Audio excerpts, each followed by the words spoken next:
પ્રાંત અધિકારીને એ કલેક્ટરને પણ હું કહેવા માંગુ છું, ઝંખવાવનો આદિવાસી સમાજ, ઝંખવાવનો મુસ્લિમ સમાજ, ઝંખવાવનો ઓબીસી સમાજ એ એકલો નથી.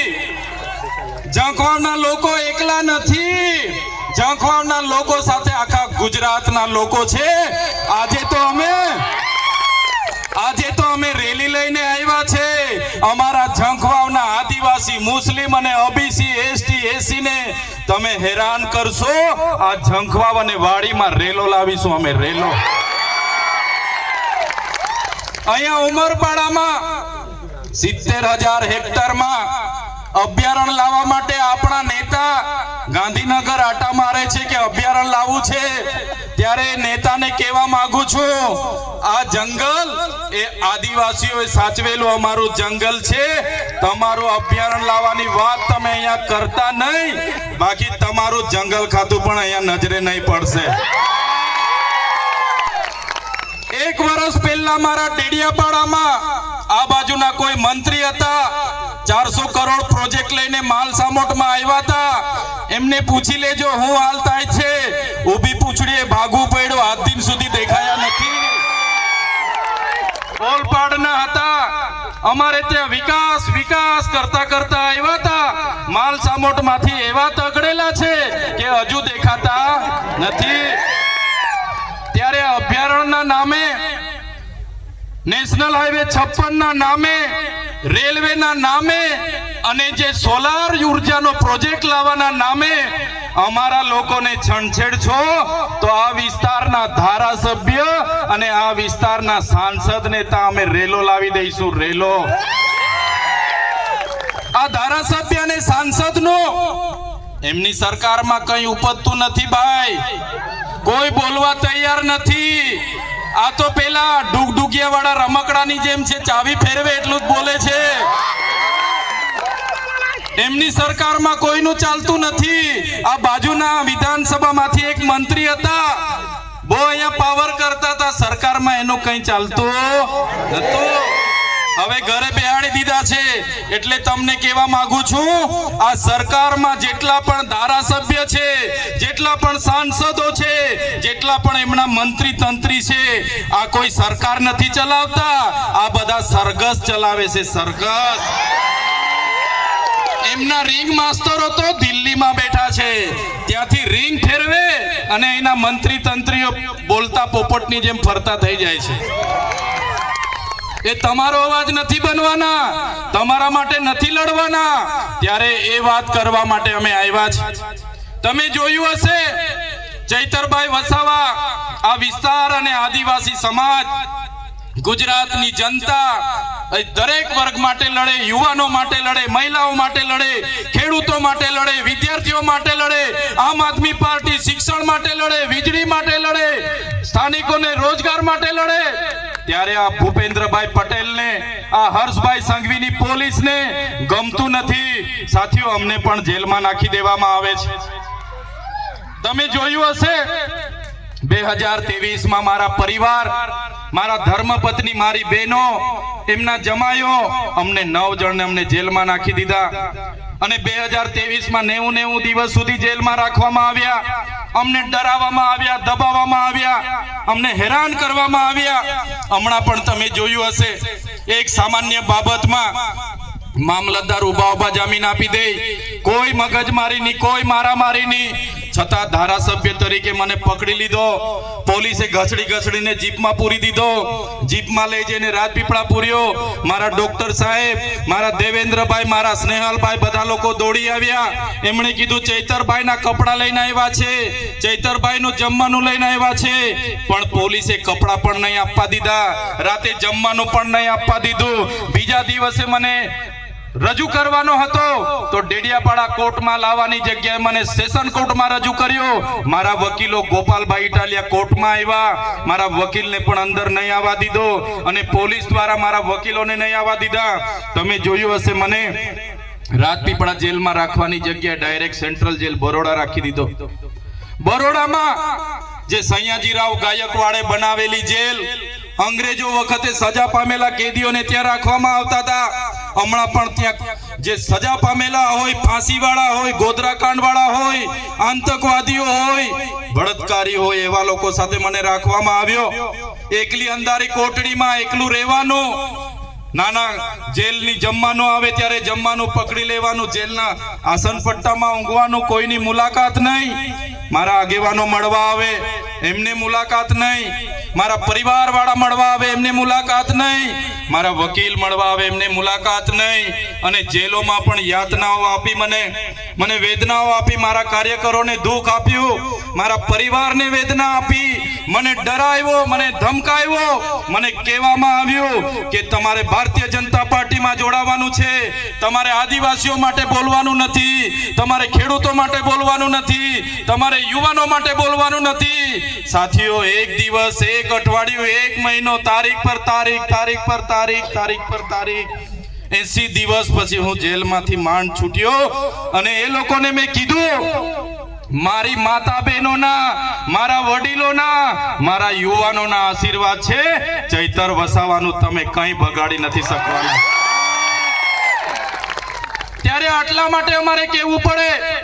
અમને ખૂબ ડરાવવામાં આવે છે, પોલીસ દ્વારા ડરાવવામાં આવે છે, એમના નેતાઓ દ્વારા ડરાવવામાં આવે છે, એમના કલેક્ટર જેવા અધિકારીઓ દ્વારા ડરાવવામાં આવે છે, ધમકાવવામાં આવે છે, કહેવામાં આવે છે કે ભાઈ તમે કેમ બોલો છો, સાનામાના બેસી રહ્યો.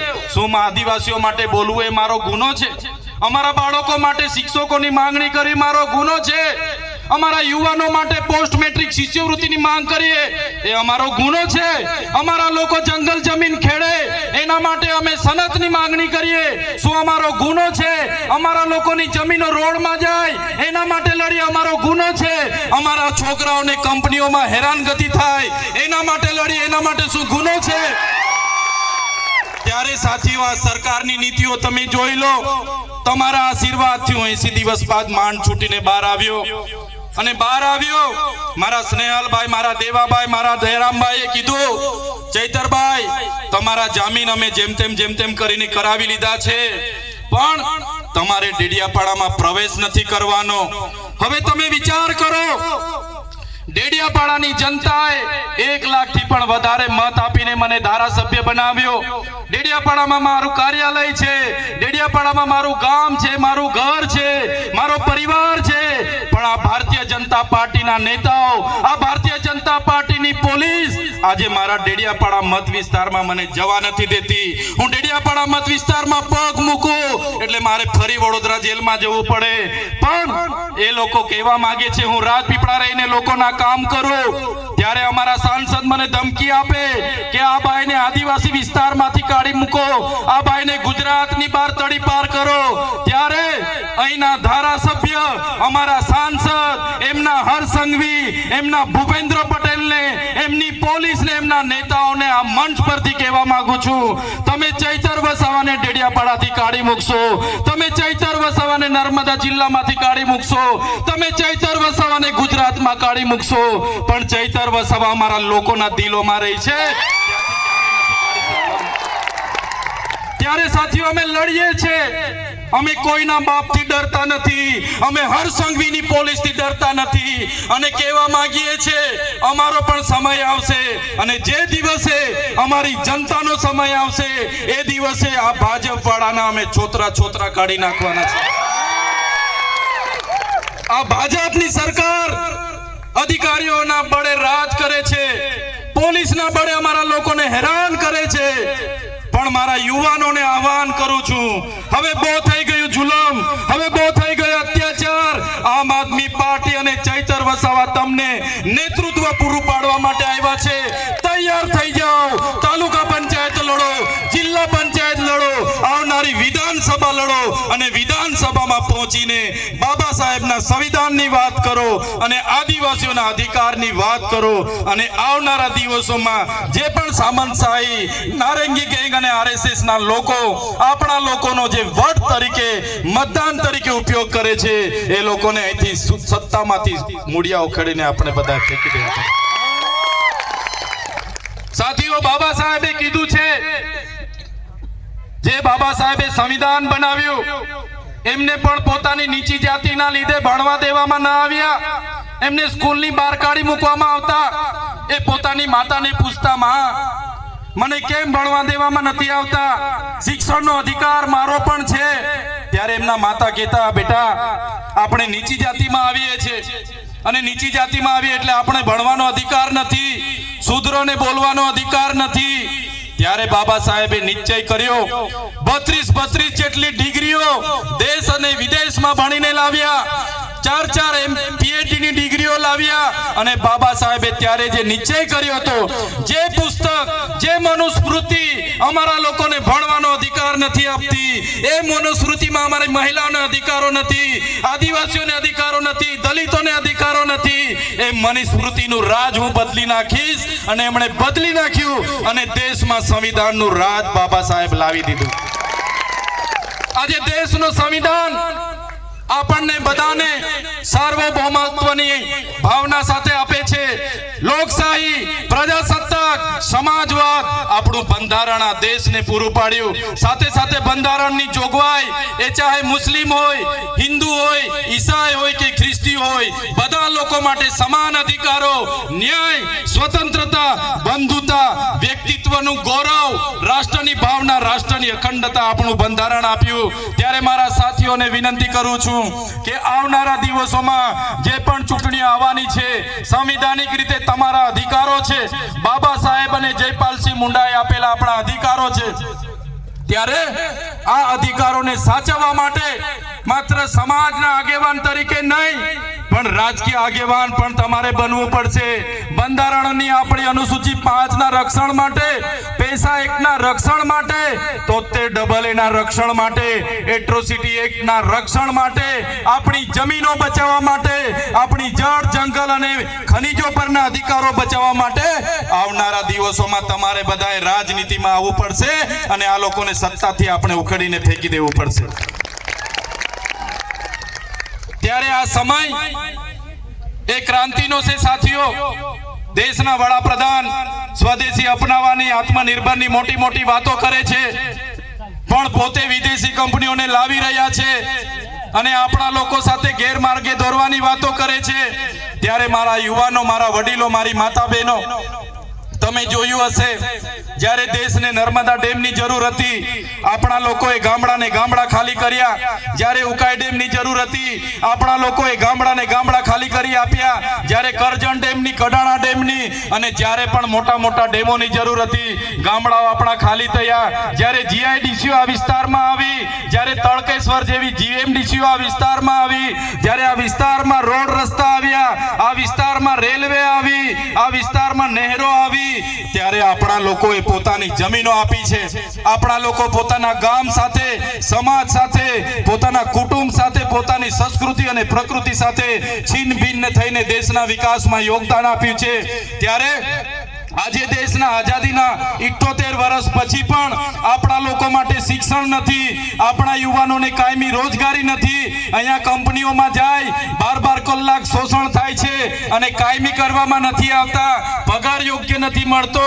ત્યારે મારા યુવાનો, મારા સાથીઓ, બધાને હું કહેવા માંગુ છું, હવે આવેદન નિવેદન બહુ થઈ ગયું, હવે ધરણા પ્રદર્શન બહુ થઈ ગયા, હવે જિંદાબાદ મુર્દાબાદ બહુ થઈ ગયું. હવે જો આપણા લોકોની જમીનો છીનવાશે, હવે જો આપણા યુવાનોને રોજગાર નહીં મળશે, આપણા બાળકોને શિક્ષણ નહીં મળશે, આપણા ખેડૂતોને નર્મદાનું પાણી નહીં મળશે, ઉકાઈનું પાણી નહીં મળશે, તો અમે આહવાન કરીશું અને આપણે બધા ગાંધીનગરનો રસ્તો પકડી લઈશું. કરવું પડશે. ક્યાં સુધી આપણે અન્યાય વેઠતા રહીશું, ક્યાં સુધી આપણી મા બેટીઓ પર અત્યાચાર વેઠતા રહીશું? ત્યારે આપણા અધિકારો, સંવિધાનિક અધિકારો, બંધારણીય અધિકારો, આપણા સામાજિક અધિકારો બચાવવા માટે તમામ લોકોએ જાગવું પડશે. આજે દેશમાં 8% આદિવાસીઓ છે, આજે દેશમાં 15% દલિત સમાજ છે, આજે 60% OBC છે અને માઇનોરિટી એટલી છે 90% આપણે થઈએ છીએ. છતાંય આપણે કોઈ જગ્યામાં બ્યુરોક્રેટ કોર્ટમાં ને એવું નથી, આપણે કોઈ પણ જગ્યાએ સચિવાલયોમાં ને એવું નથી, આપણે જ્યુડિશિયરી એટલે કે જજોમાં ને એવું નથી, આપણે કોર્પોરેટ જગતમાં કોઈ પણ જગ્યાએ આપણો હિસ્સો નથી. ત્યારે આવનારા દિવસોમાં સંવિધાનને બચાવવા માટે, આપણા અધિકારોને બચાવવા માટે, આપણા લોકોને બચાવવા માટે બધા એક થઈને લડીશું. અને સાથે સાથે અહીંયા મોટી સંખ્યામાં મારી માતાઓ છે, મારા વડીલો છે અને મોટી સંખ્યામાં યુવાનો છે. યુવાનોને પણ આજના મંચ પરથી કહેવા માંગુ છું, તમે બધા મને માનતા હોય, મારું કહેલું જીવનમાં ઉતારવા માંગતા હોય તો તમને મારે વિનંતી છે, તમે ભણો. તમારો ભણવાનો સમય છે, તમારું કેરિયર બનાવો. પરિવારની તમારા પર બહુ મોટી અપેક્ષાઓ છે. ભણો, ગણો, આગળ વધો. જે પ્રકારે બાબા સાહેબે કીધું કે શિક્ષા એક એવી શેરણીનું દૂધ છે કે જે પણ પીશે તે દહાડશે. અને બાબા સાહેબના સિદ્ધાંતો પર તમે બધા ભણો, તમારું કેરિયર બનાવો એ વિનંતી કરું છું. મારા યુવાનોને કહેવા માંગુ છું, તમારા ભણવાનો સમય છે, ભણો. અને ખાસ તમે વ્યસન અને ફેશનથી દૂર રહેજો, એ જ મારી સૌને વિનંતી સાથે બધાને છેલ્લી વખત એકવાર મારું સૂત્ર બોલાવીશ અને મારા યુવાનોને કહેવા માંગુ છું, વ્યસનો અને ફેશનોથી થોડા દૂર રહેજો, તમારું કેરિયર બનાવજો. જ્યાં પણ જરૂર હશે અમે બેઠા છે. અને જે લોકો બેરોજગાર હશે ત્યારે આમ આદમી પાર્ટી નેતૃત્વ પૂરી પાડવા માટે પણ તૈયાર છે. ત્યારે વધારે સમય થઈ ગયો છે, ઘણા લોકો ઘણા 2-3 કલાકથી બેઠા છે. ત્યારે હું તમને પરિવર્તન બોલાવીશ. તમારે બધાએ પરિવર્તન કહેવાનું છે. બધાએ બે હાથ જોડીને, મારું છેલ્લું સૂત્ર છે, પરિવર્તન આપણે ગુજરાતમાં લાવવાનું છે. એટલે બધા જ લોકોએ પરિવર્તન બોલવાનું છે. ઝંખવા માંગે, ઝંખવા માંગે, માંગરોળ માંગે પરિવર્તન, માંગરોળ માંગે ઉમરપાડા માંગે પરિવર્તન, ઉમરપાડા માંગે પરિવર્તન, સુરત માંગે પરિવર્તન, સુરત માંગે પરિવર્તન, પરિવર્તન, પરિવર્તન, પરિવર્તન, પરિવર્તન. ધન્યવાદ. જય જોહાર, જય આદિવાસી, જય ભારત.